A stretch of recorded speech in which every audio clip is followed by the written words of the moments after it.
65 বছরের এক বৃদ্ধ আর 22 বছরের এক তরুণী। বয়সের ব্যবধান 43 বছর, তবু গড়ে ওঠে পরিচয়, এরপর প্রেমের দাবি, বিয়ের আশ্বাস। আর সেই আশ্বাসের টানে শত শত কিলোমিটার পাড়ি দিয়ে সুনামগঞ্জে আসেন ওই তরুণী। কিন্তু এরপরই অভিযোগ সবকিছু যেন বদলে যায়।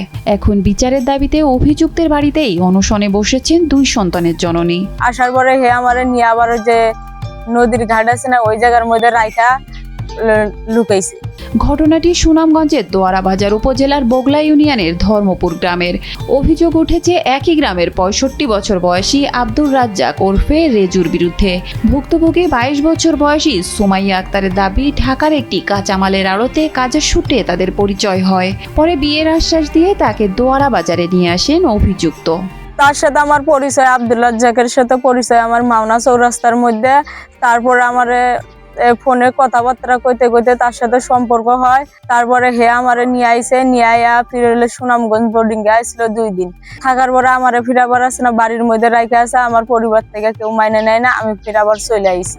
ভুক্তভোগীর অভিযোগ, দোয়ারা বাজারে আনার পর সুনামগঞ্জ শহরের একটি আবাসিক হোটেলে বিয়ের কথা বলে 2 দিন অবস্থান করেন অভিযুক্ত। পরে তাকে ঢাকায় পাঠিয়ে দেওয়া হয়। বিষয়টি জানাজানি হলে পারিবারিক জটিলতার মুখে পড়েন ওই তরুণী।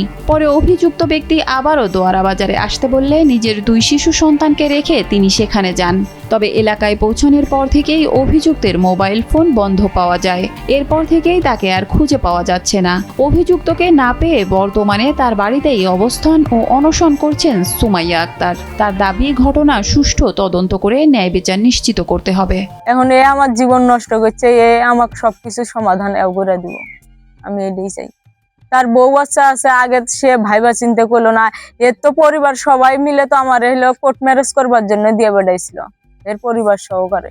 স্থানীয়রা জানান, ঘটনাটি জানাজানি হওয়ার পর এলাকায় ব্যাপক আলোচনা সমালোচনা সৃষ্টি হয়েছে। তারা অভিযোগের সুষ্ঠু তদন্ত এবং সত্যতা প্রমাণিত হলে দায়ীদের বিরুদ্ধে আইনানুগ ব্যবস্থা নেওয়ার দাবি জানিয়েছেন। এরা বাবা আমি কইতাম পারি না, 2 দিন ধরে যোগাযোগ নাই, মেয়ের সাথে আসিন না কই আসিন এটা আমরা কইতে পারি না। নাই জন তার কোনো খোঁজ খবর নাই। এদিকে প্রতিবেদন লেখা পর্যন্ত অভিযুক্ত আব্দুর রাজ্জাকের বক্তব্য পাওয়া যায়নি। অন্যদিকে ভুক্তভোগী নারী এখনও অভিযুক্তের বাড়িতে অবস্থান করছেন। এখন এই ঘটনায় আইন শৃঙ্খলা বাহিনীর তদন্ত এবং পরবর্তী পদক্ষেপের দিকেই তাকিয়ে স্থানীয়রা।